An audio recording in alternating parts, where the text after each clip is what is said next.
Nikenya Hall is an intuitive consultant, certified psychic medium, certified energy healer, séance conductor, ordained minister, and author of the book Letters to Grief, A Guide to Understanding and Normalizing Loss. She's the CEO and founder of Achieving Balance Counseling and Holistic Center LLC. Through her business, she works with clients to foster intuitive experiences to bring the mind and spirit back to a state of balance. We're chatting with Nikenya today on Third Eyesight. My name is Juan Francisco, and I'm a psychic medium and tarot card reader. I've always been curious about the supernatural, the paranormal, and psychic abilities, and I'm here to share my stories and interview folks who want to share their own stories with us. Let's get to it. Hey, Nikenya, it's so great to have you on the podcast. Hi, Juan. I'm so excited to be here. It's been a long time in the making. Yep. And I know we met on, well, funny because I found out about you through the New York City Spiritualist Church, but you found me, I think, on Instagram because or something like that. And I love that we connected that way. Yeah. I was like, oh, wait. And I was like, oh, no, he's really tapped in, not the others. No shade. We will not. Oh my I was gosh. like, I was like, oh no, he's tapped in. Let me see what he's doing. Yeah. That's Listen, exactly. I'm not going to tell people that I'm tipping you after this episode for saying that. No. I appreciate Tip that. jar, virtual tip jar is open. No, I appreciate that. So tell us, I mean, I know where you're based because we just had a long conversation about this great city we live in, but tell us where you're based for those who don't know and about what you do for your work. Excellent. Yes, I am in New York City. I'm actually originally from Tulsa, Oklahoma. I've been here for 11 years, so I call both home. I am a small business owner, so I'm working for myself. I do intuitive consulting work. I do psychic readings, and I'm in the grief space. So I am an author. My book, Letters to Grief, is available. So I do corporate grief workshops, healing circles, all around, just providing that intimate space for you to shift, heal, be aware.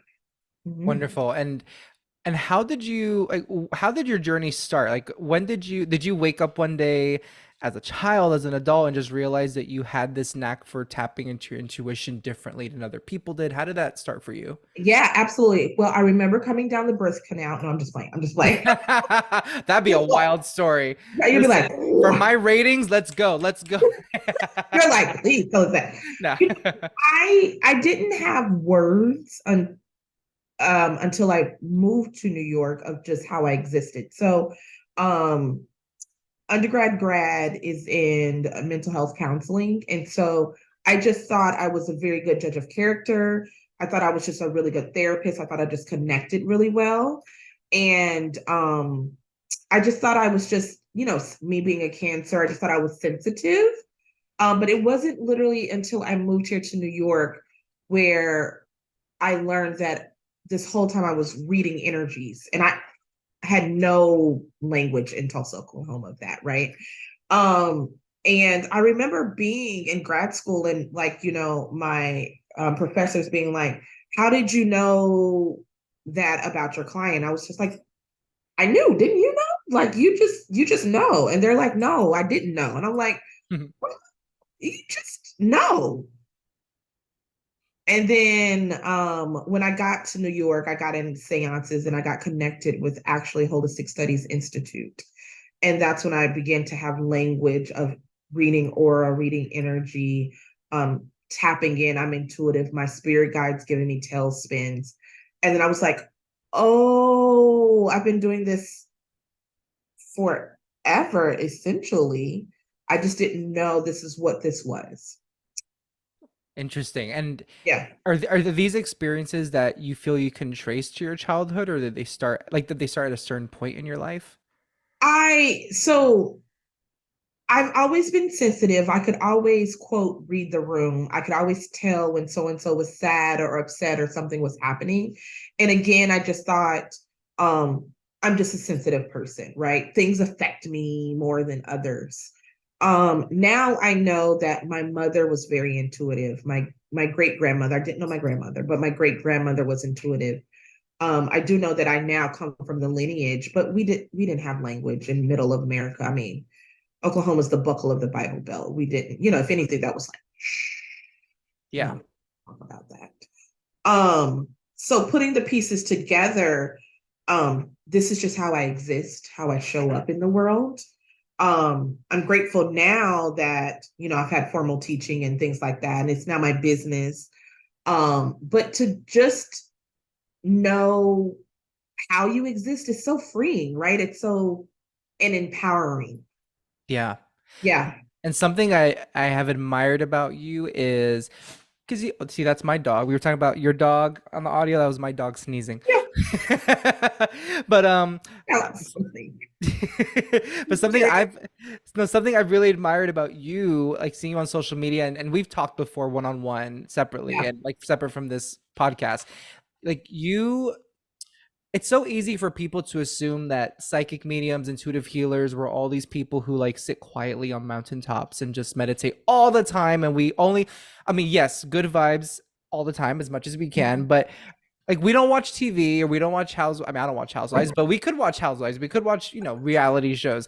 And like something that I admire about you is that you seem to be like so much. You're expressing your authentic self so much, and I feel like I'm so drawn to intuitive workers who are also fully living the human existence that we're here for. See, yes, yeah. Oh my God, that's one of the highest oh my God, And I that's one mean of the it. highest compliments. It's because, um, my brand, quote unquote, but also just I want to show the multifacetedness of the walk that we do. I love my whiskey. I like it neat, right? I love a good concert, going to see Beyonce, and I'm gonna act up. Do you But hear you're me? gonna see Beyonce? Yeah, I'm going. I got tickets. Oh my Wow, God. that's fun. I mean, I have to admit, I'm not the biggest Beyonce fan, but Renaissance, that was the album of the year for me. Right. I And I have not seen her before. I have not even oh thought my about seeing, gosh. but this, yeah. This I was like, oh, honey, here's my little coins that I make. Go ahead and take them, please. And I'm gonna be in a bralette in a sequin jacket. Like, Hmm. if I came down here, I'm going to enjoy all of that and also talk to dead people and also hold space for your trauma. Um, I think there's this notion of us that we're dripped in crystals and just is all love and light. And sure, for some, but that I can't exist in. That's not. Mm-mm. Yeah, I Yeah. I agree. We are it's that's such a high expectation for people like us who do this work. Like we don't need to be Yeah. perfect. I mean, I grew up. I don't. Did you grow up with religion in the household or like a? Oh, strict Christian. Okay, Okay. because I was gonna say growing up with it's almost like growing up with religion because I did too, Yeah. and then delving into this space where it feels very freeing. And then when I meet people who seem so strict about even like this Yeah. stuff, you know? Yeah. Yeah. Yeah. I don't I don't think our purpose or our calling should be in a box. That doesn't feel like what we said. I know I didn't come down here for Earth to be in a box. That don't make no sense in my brain. Hmm. Can't be. Or Yeah. even the box that, society tells us is subscribed by people that I don't agree with. So why would I even march to that beat? I don't believe in what they got going on. Yeah, yeah. Yeah. And I don't know if you've experienced this yourself, but the amount of times I have seen people on social media or personally met those same people who give Yeah. off that vibe of like love and light always, and then you're like, oh, you got some, you need some. Well, I shouldn't say this, but whatever. You got some therapy to sign up for, or you got some self care to do. Right, right. Like, you might need to go ahead and process a little bit.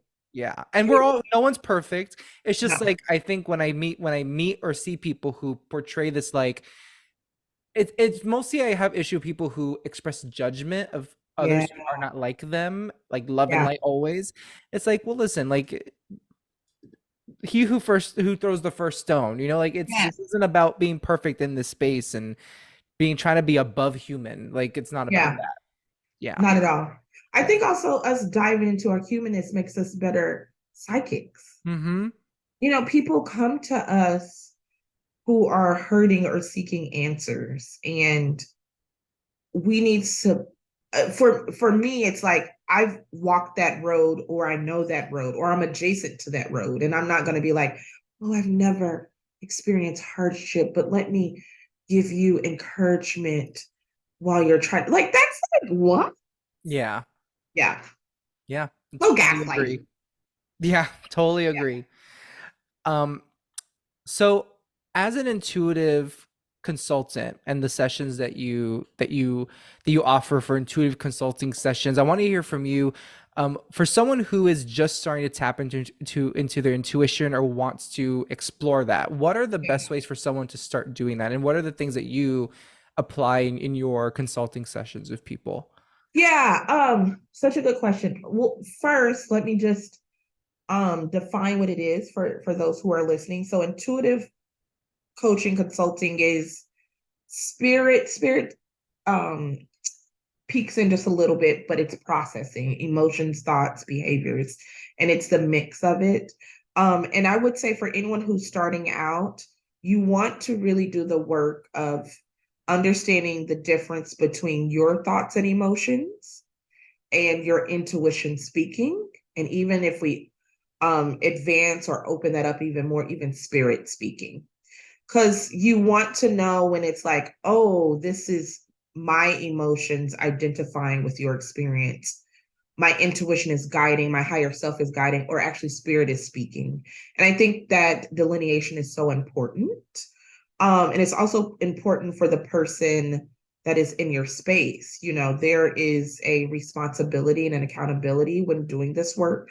And I think it's first understanding that power dynamic, that shift that is happening, and also being like, I need to show up as clear as possible on my end so I don't do harm for others. Mm, So I would say that's the first thing that someone who wants to get in this space or in this field to do. You got to do that work. right. Yeah. Yeah. Absolutely. Yeah, and what do you find that the clients you work with that they struggle with the most when it comes to, I mean, maybe it is, you know, determining separating our human emotional voice versus, but is there anything else that clients that come to you they really struggle with when it comes to tapping into their intuition? I think it's one that undo undoing the Western narrative. Eastern culture is very much in this space, right? Like, Western culture, we're a little bit behind. And, we measure science is very weighted for us. So it's undoing the thought of that voice in your stomach is just as valid, if not more, than gravity, right? Then what is physics or something, that. And you can't tell me that when you think of someone and they text you, that's not real. Or Mm, you're having dinner at a restaurant and you feel someone staring at you, you turn around and lock eyes. None of your five senses that we are taught told you that someone behind your back was looking at you. None of those said that. But something did. Something within you did because you looked and your eyes met, right? So I think that's the biggest thing is teaching people that your intuition is just as valid. I even say it's our sixth sense. mm-hmm. Um, just as much as sight. And I do when I did teach, I don't teach as much now. Those videos where it's like count how many times the ball passed. Right. And after that, I asked, did anyone see the gorilla in the back? And Right. right, and it's literally like 50-50. 50% never saw the gorilla, 50% did, but yet we give so much weight to that sense. And y'all missed there was a whole gorilla. Whole That's a gorilla really right good way to put it, though. I've seen that. I've actually done one of those video exercises. And I was like, I didn't see the gorilla, and there. yeah, it's that's a Yeah, really great metaphor, though, because it's true. We lose sight yeah, of this part of us that wants to help guide us because we're still focused on being skeptical about it. exactly. And it's like these senses that you think are tried and true is not. So how can you tell me that this one which will guide you. Mm-hmm. And more than likely ain't wrong. Yeah. It's not just as valid. So I think that's the first thing when people are learning to open up their intuition that we work on. Right. Got it. Okay. Mhm. Mhm. And do you do folks come to you just wanting to focus simply on intuition, or do they jump ahead and think, I want to be a practicing medium, or I want to be a practicing card reader? Like, how does that jumping off point, um how do you navigate that with a client if they say, I want to be a medium? Yeah, yeah. Yeah. Usually most of my clients are not necessarily seeking to open up their intuition. They're seeking to navigate some earth problem or situation, but Hmm. they want to incorporate spirit direction into it. Got So it. I have a handful that's like, please help me open my intuition. Also want to talk to dead people. That. But a lot of people's like, I don't even want to do that. I just know I'm a spiritual person and I can't hear when spirit is speaking what that means to me in real practicality. So it's like, okay, you already are hearing spirit, you're hearing your intuition. That's great. How do we really do it? So it's like spirit spoke to me in a dream to start a business. How do I do that? Great. One, did spirit really speak, or is it your subconscious? Right. Or is this a childhood dream where you're like, I want to start a business to take care of my family? Let's delineate that, and then let's see how we really work this through. Yeah, Yeah. that makes total sense. Total sense. Yeah, yeah. Those who are like, listen, Spirit's been talking to me since I've been a child. How do I really get this going? I refer them to HSI. I do. It's a really great program. It's a 9 month program that breaks them down. If they're like, actually, I want to do one-on-one tutoring or a more individualized approach, I lead them through that, which is opening up your intuition, getting in touch with your spirit guides, what that can look like if you want to do it. If you're Right. good, if you want to do it. It's definitely a decision. Yeah. Yes. Yep. Right. If you like, I'm going to give you the information, but also, do you want to? Yeah. Yeah. Someone told me, I was talking to another psychic medium. Just like I interviewed him. It was actually Fernie. I don't know if you know Fernie Maron, Fernando Maron, but he's on Instagram too Oh, and uh-huh. TikTok. And he's great. And I was talking to him, and we were just talking about my journey and where I think I'm gonna go. This was like a year ago, and I said, I don't know if I'm meant to do this. He goes, Mm, no, you're meant to do this. It's about whether you want to do this. Like, do you want it? yeah. And it's Yeah. true. Yeah. Yeah. You know, once you open it up and you connect, I tell people I don't even remember life before my guides or before leaning into I like what was I out here doing? It's Just so funny you say that because I'm as you say that I'm thinking. I mean, I do remember, but it's almost right. like it's like, how was I ever functioning before all this? And I wasn't. Like I was out here leaning on my logic. I Please. was so, I mean, I'm a Gemini, so I that plus just life, I was in my head all the time. And it's like I never by it's like when you look at life through this lens of connection and intuition, Yeah. it just changes how you feel and see things. It Yeah. does. Yeah. Yeah. And it For makes you wonder like how you didn't do it before. how I did, and it's for the better. Like it's for the better. It's a line item of just information and just grounding and openness that I'm now exposed to. Why would I ever be like, I don't want to lean into that or Yeah. tap into it or consult with it? Yeah. Yeah. Yeah. Yeah. I want to ask you about your book, Letters to Grief, A Guide to Understanding and Normalizing Loss. And I read that it breaks it down to like a month to month journey of how you process the grief of the transition of your mother. Yep. I wanted to ask you, like, what when you wrote that book and as you were processing, I actually want to ask you, were you writing the book as you were processing her transition, or it was before? So yeah, I wanted to ask you, like, Yeah. after that happened, that experience with your mother, when writing that book, is there something new that you learned about grief for Ooh, yourself? absolutely. So I, being in therapy and a therapist, right? Like a healer, I had never experienced emotions as such. And Juan, when I tell you I was lost, I was lost. And I wrote monthly on Facebook. This is when Facebook had notes. Mm. So I I wrote, remember those days. right? I wrote monthly, and the first one was kind of just like, everyone was just asking me how I'm doing. And it was just like, it's easier just to tell everyone at once. And the first one was the feedback I got.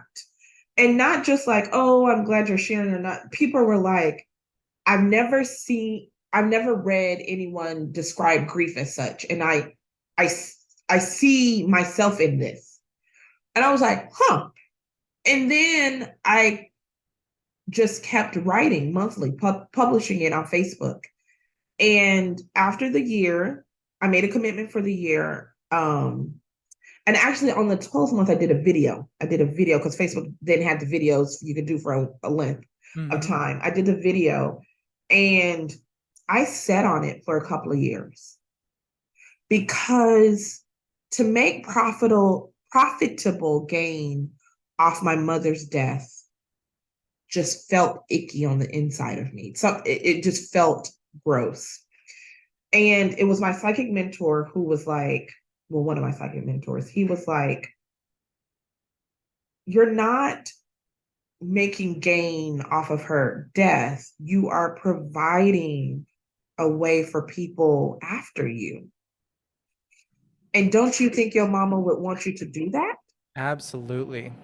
And that was probably two years after I was done. And that was when I was like, oh, okay, this is why this I need to write this book. Um, what I learned through master's degree, even being in sessions, spirit, blah, blah, blah, blah. I had not learned how grief will have its way with you,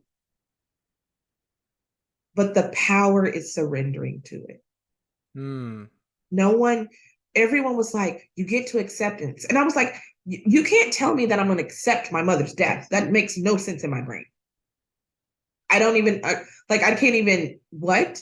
And it was, you surrender to the loss that you might feel. And that is the power. The power is to not war with it. The power is grief. Come on in the room today. Yeah. I'm not scared of you. We've been with you. I've been with you for a while. Come on in the room. Have a seat. Go and sit in the corner. Or maybe you want to be the star today. Fine.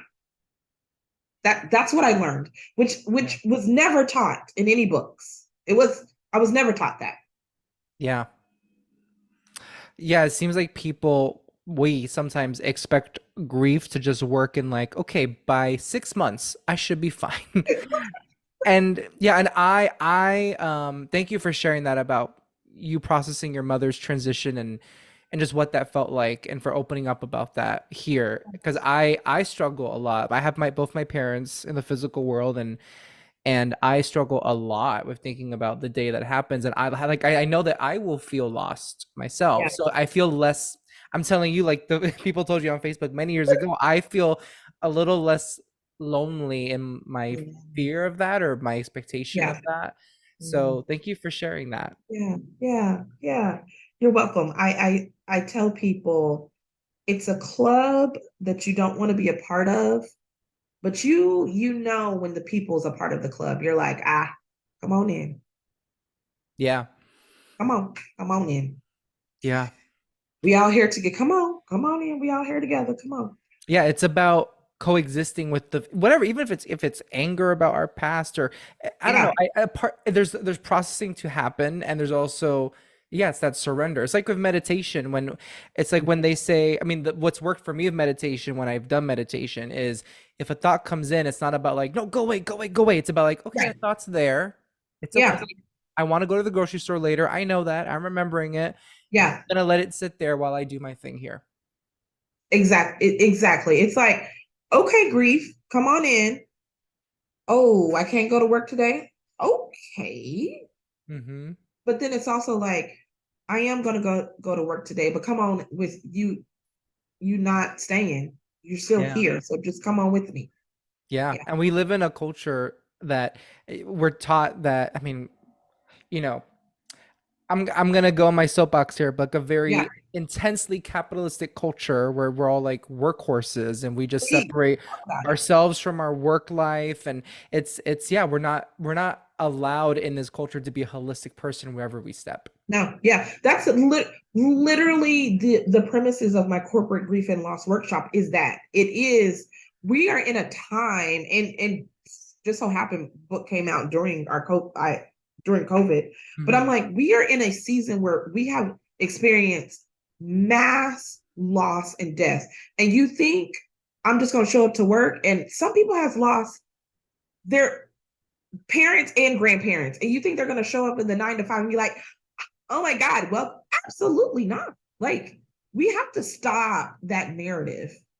And I think we're just at the precipice of it, right? We're just beginning to be like, oh, this capitalism is really tearing us down. I Yeah, mean, just yeah, it is. looking at bereavement leave benefits, it's I when I think of like, okay, usually where I've worked, it's like for a grandparent or an aunt or uncle, like it's like a matrix, like a step, like Yeah, a different levels.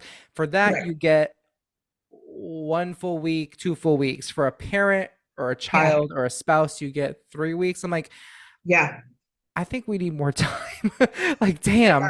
yeah, yeah. The place before I left, I will never forget this. So child and parents was 3 days. Lord. Grandparents, anybody else was 1 day. Now, of course, you could use your sick and your PTO, your vacation, but bereavement, that different category, was 3 days and 1 day. And see how messed up is that? That it to say, well, you can take off more days from your vacation days, but it's like, well, the vacation days are for me to take off of work and relax, not for me to. I mean, yes, Of I mean, I would use them if that was my only choice, of course, course. to grieve Yeah. somebody, but Yeah. it just shows where our values are as a society. Like, It okay, come is. back, come on, have some grit, come on, let's go. Yeah. I mean, you can't even like plan the service in 3 days. Like it doesn't, it No, oh my makes no gosh. sense. Yeah. And No, during COVID, even worse with just how everything was held up, and it was just such a nightmare. Yeah. it was, It was horrifying, um, especially in New York City. Well, I mean, everywhere, but being in New York City, it was off-putting. It was stressful. it was system collapse. Mm-hmm. System collapse. Like one loved ones transitioning alone, Yeah. medically, Right. they Right. say. But then also just funeral homes backed up. Yeah. Then you're just waiting. All that trauma that people were experiencing. Yeah. And so I find it interesting that you mentioned, well, before we get to workplace, your corporate professional grief workshop, because that's really interesting to me that you do that. Yeah, Um, what have you noticed tapping into like the last 3 years in your work with grief and clients? yeah. Well, I'm gonna ask you first. How long have you done this work with grief? Was it pre-pandemic when you started? My mother transitioned in 2007. Hmm. Um, book came out 2009. To Okay. 2009 to 2010. Ooh, I don't Okay. Oh, it's been. Oh, wait. So wait a it's minute. 10 years old, 13 years old? No, this is wrong. Mother transitioned in 2017. Oh, 2017. Okay. There we go. Book came out 2019.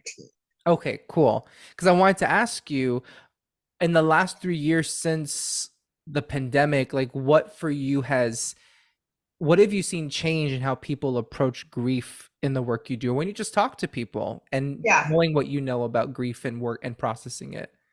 What I have learned is there's extreme opposites. There are people who are, no, my book came out in 2020. The copyright. I just had to, Got it. need to get my Wow, dates. right in 2020. Wow.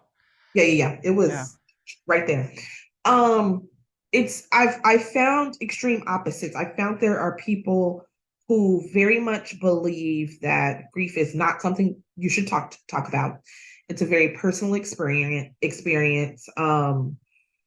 There are ways you should grieve, right? So they attribute the emotions around a loss with my religion told me I'm supposed to do this.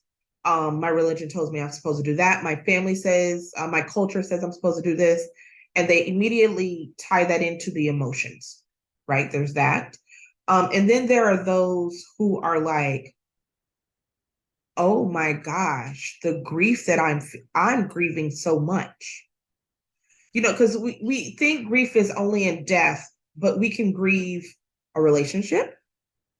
Ask anyone who's been divorced. Mm. You grieve housing. Ask anyone who's been evicted or homeless.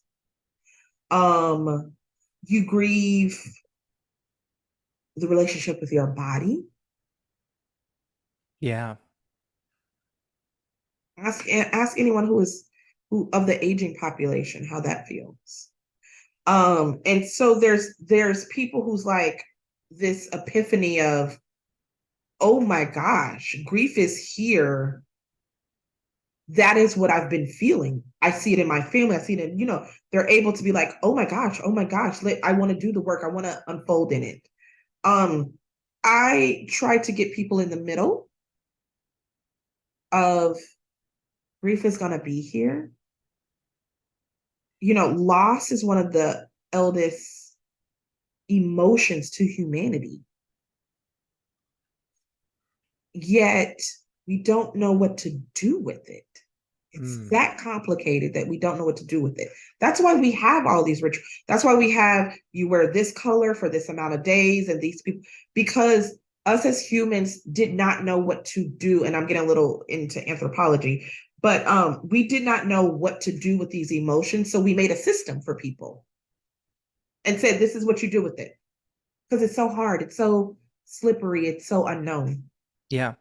Mm-hmm. It makes me think about when there is a tragic, like think about moments like 9/11, or unfortunately all these shootings that are happening. It Yeah. seems like even more frequently, or police brutality, and that all these things we're experiencing collectively.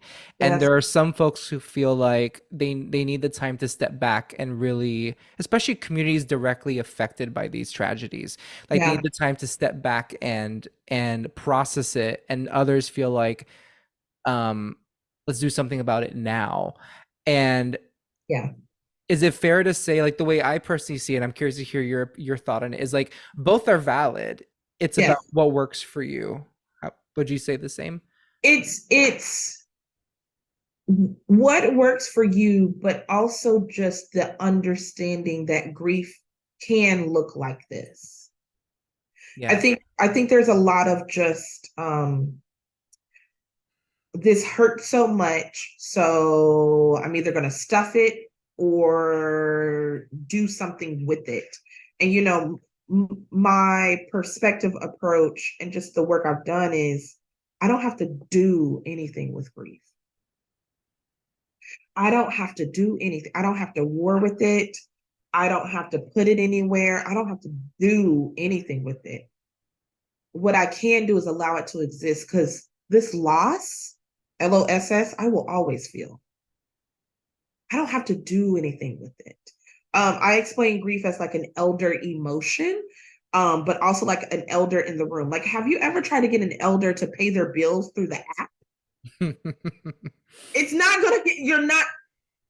You're gonna turn blue in the face trying to make them understand that they want to write their money order or their check and drop it off in postal. Mm-hmm. So grief is gonna come however it is. So why are you gonna fight with it? Just Yeah. surrender to it. This is really powerful for me to hear. So I can only imagine. I have not the folks in my life who have passed were folks that I was not very close to, and even then, just Mhm. but that will happen. My parents, my loved ones that I'm very close to today, um, but I feel like this is so valuable for me to hear, and it just Yeah, feels so powerful to hear you say all this. So thank you. good, good. Yes. And I Yeah. would like to ask you, like, with your corporate professional workshops, and Mhm. you were hitting on this, like why focus on the corporate work culture and grief and loss, and what does Yeah. that look like? Before I left corporate world, I had an employee transition. And I could feel it. I will never forget, it was over President's Day weekend. It was a long weekend. And I remember I was badgering HR to let me call their emergency contact, let me call. And as a program director, I wasn't supposed to do that. That's an HR thing. Um and I could feel over the weekend that they were transitioning. And on Tuesday, I called my immediate boss and I was like, did HR do anything over the weekend? And they didn't. And I said, well, I'm going to call 911. If you write me up, if you do whatever, I'm going to call their emergency contacts. I'm going to call 911. I have their address right here. I'm going to do it. And my immediate supervisor was like, I will back you. And I got a phone call a couple of hours later from the police. And it was only like a day or so. And I was the one who had to tell my team. I was the one who had to hold the space for my team. And I was the one who cleaned their desk. And I was like, there should be some system in place. Hmm. There should be some system in place. We cannot escape death and people work. So for us to think that intersect will not happen is just us being naive. Yeah. And that is where I feel the most called to it. Of course, I managed a two-person mental health case management team, so social workers, case managers. And so they deal with death often, the client's transition. And I was like, there's nothing in place. It's like almost a part of the job. And so that's why I feel the most called for that and to do that. And also there's, my corporate grief and loss workshop, there's a call to action for agencies and supervisors. If your staff is going to experience this, isn't it your responsibility to provide them support? Bing bong, you know. Yep. And so there's a call to action there. And then even with the employees, it's like I understand that we should not be having this discussion at work. There's still that barrier there, but it's getting them to understand you wouldn't be in this grief if it wasn't for this job. So we're Yep. going to talk about it here at this job. It is your right to have that. So, Well, like again, we live in a culture where getting emotional at work, like breaking down and crying, it's seen as like, oh, how unprofessional. It's oh, like that's human. unprofessional. Yeah, Right, that's right. human. Yeah. But your colleague died and you want me to come back the next day like nothing happened? Yeah. I'm thinking about a family member of mine, um, a colleague of theirs.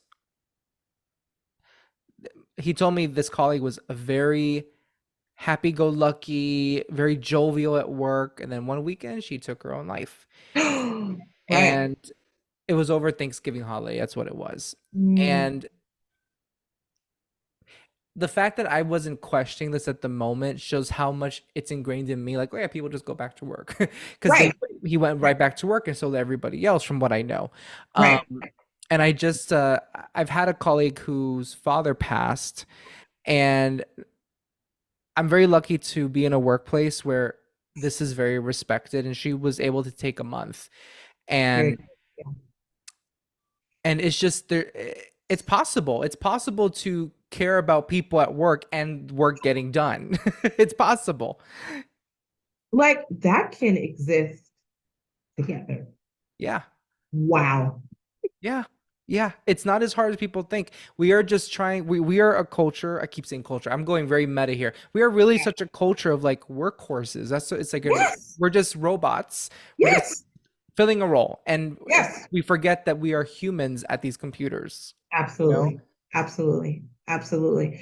Um, and that I scratched that. I rocked that boat just a little bit. And Hmm. there's some people I will never forget. I remember I was in one workshop and one of the staff was like, see, look, she's crying. She's not ready to talk about this topic. And I paused for a moment and I said, this is what processing grief looks like.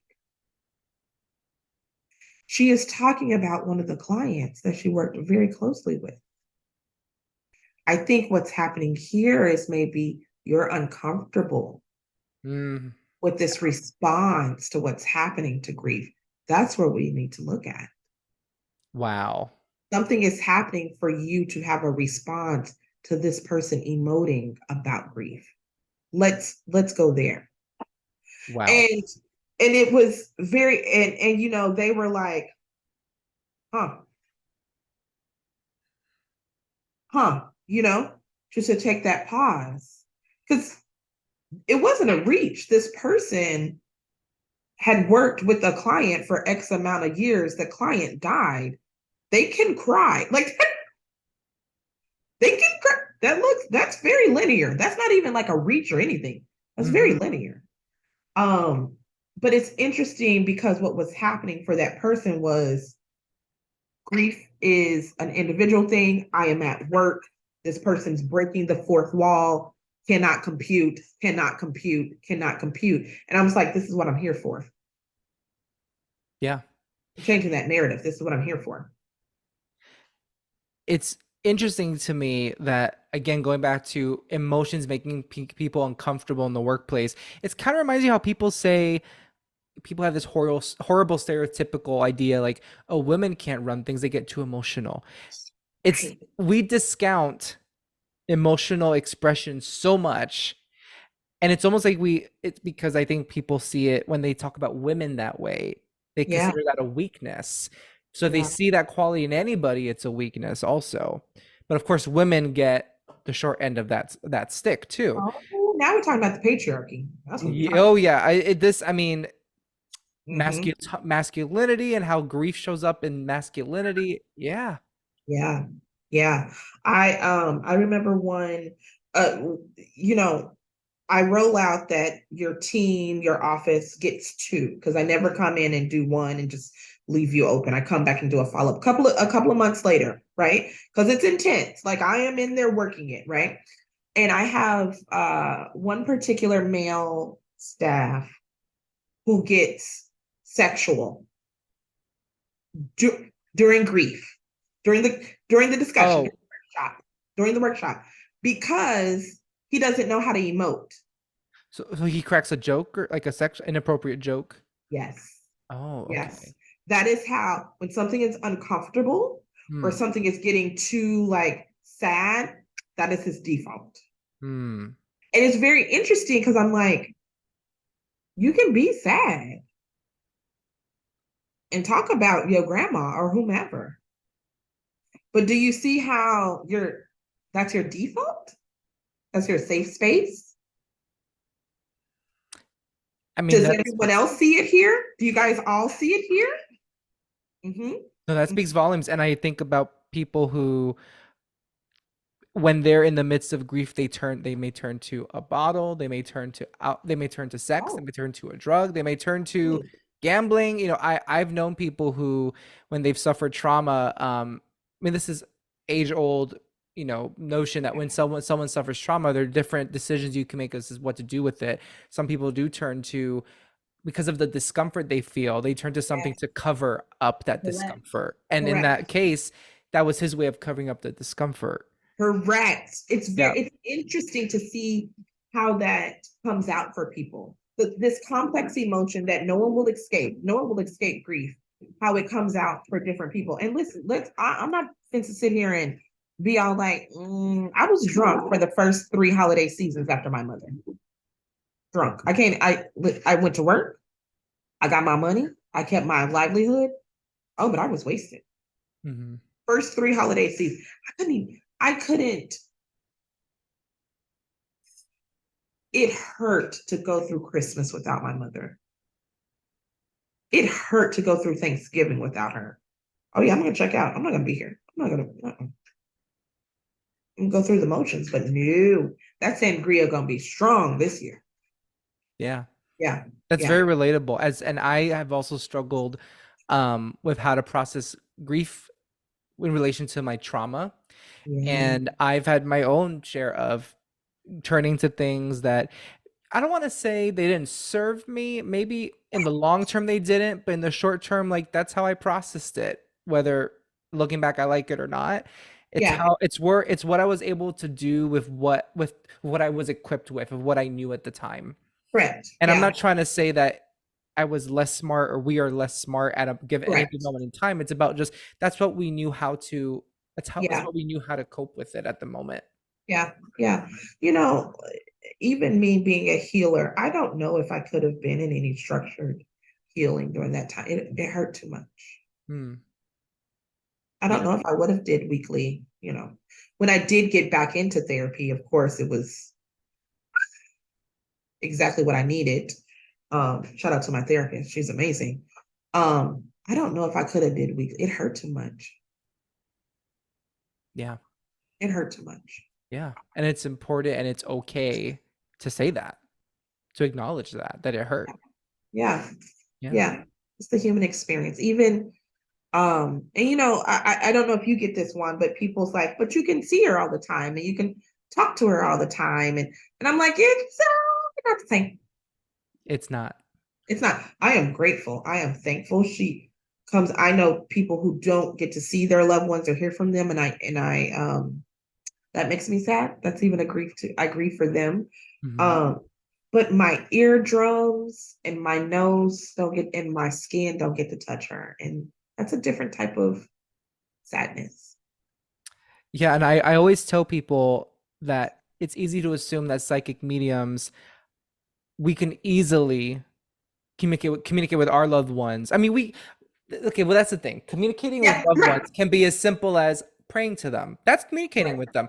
But I think Right. when people imagine, they think, "Oh, you must see your grandfather all the time, or he must talk to you all the time." Like, no, he doesn't. Maybe in certain ways he does, and I'm not Yeah. picking up on it. But also there's so much that goes into this because I'm in my own brain. It's like I say it this way. Because I've seen mediums myself while practicing as a medium.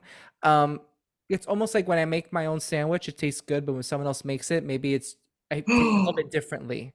Like when Yeah. someone makes a sandwich for you, it tastes better than when you make it yourself. That kind of, when mom Oh, makes it, it just tastes different than that's exactly it. even though you follow the same ingredients, the same recipe. It's like sometimes you need someone outside of you to help you process. And so when people assume that, oh, mediums can do it all themselves for themselves too, like not as easily. It's not as easy because we're in our human meat sacks too, processing Yeah. everything. Yeah. Yeah. Yeah. Oh my God. That is perfect. There's a reason why I go to Subway, or a reason why I go to the bodega. Because they just doing a little, Always. there's a little something else they doing than me in my kitchen. Mm-hmm.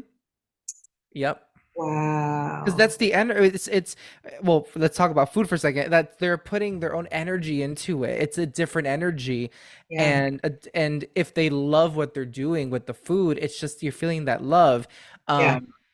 Versus, I mean, in like being a medium, um, it's not about the love factor being different. Just the energy is different when it comes to spirit is using someone else and their symbols and their Yeah. way of seeing the world to process something that I'm going to need to hear.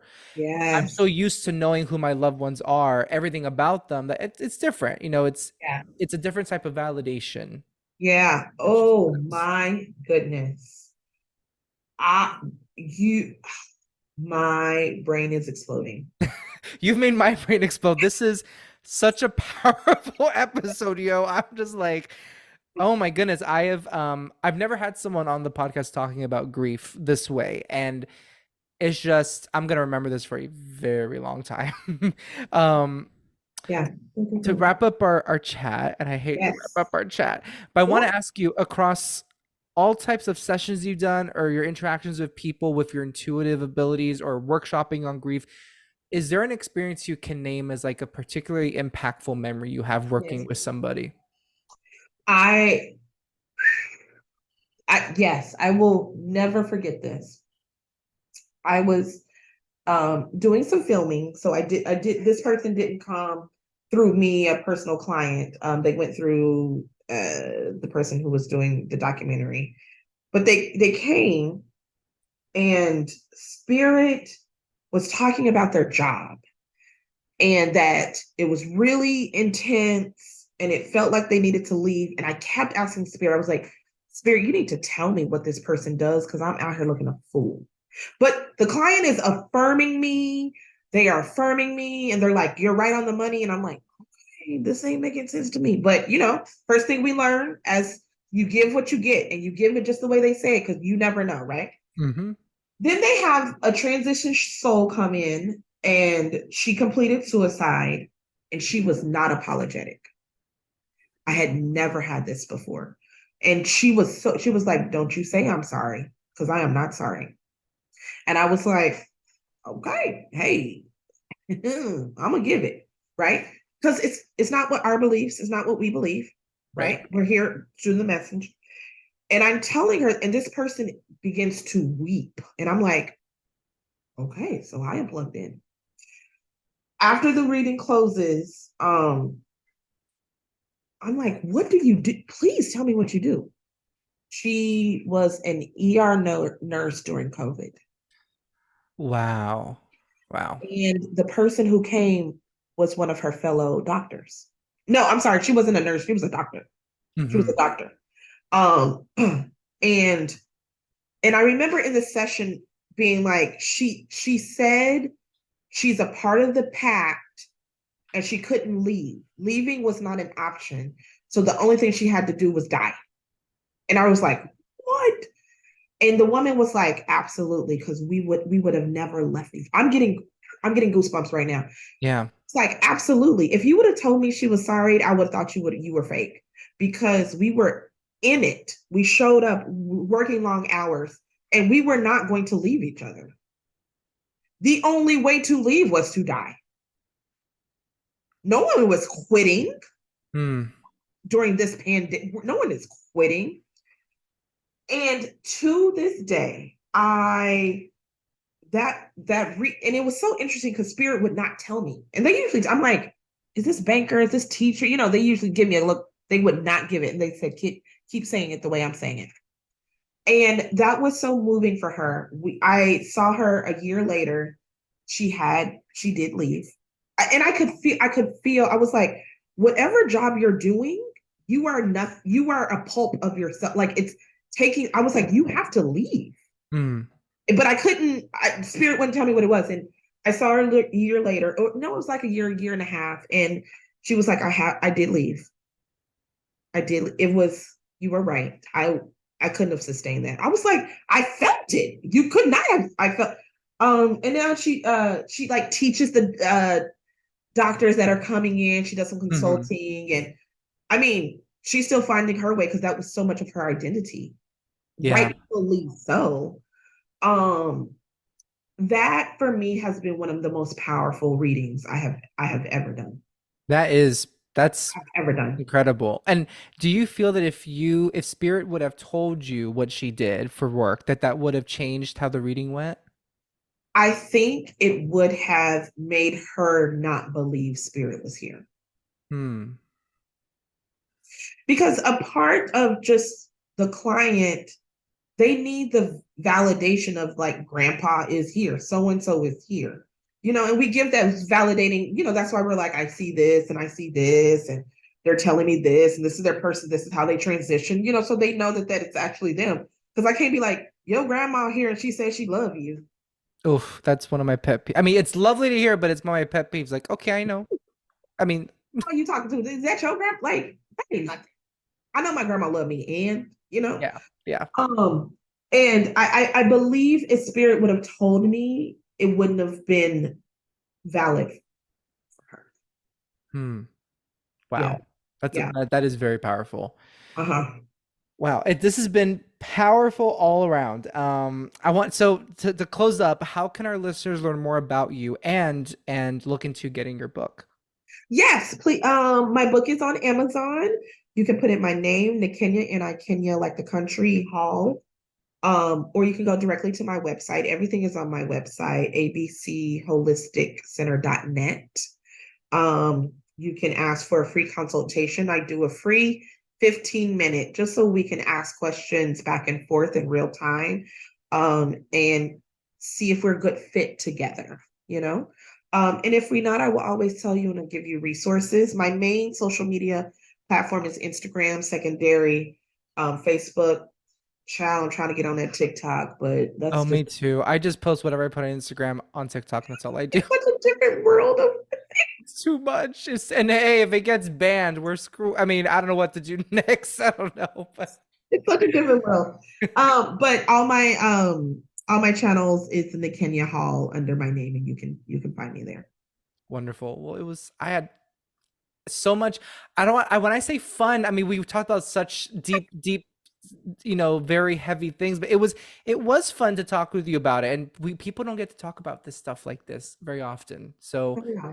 I'm so grateful I got to chat with you. It was a pleasure. It has been such a great time together. If you have a question or topic you want me to cover on Third Eyesight, head to my website, juanfranciscospirit.com/contact, and send a message my way. If you really enjoyed this episode, leave a review wherever you listen. I'd really appreciate it.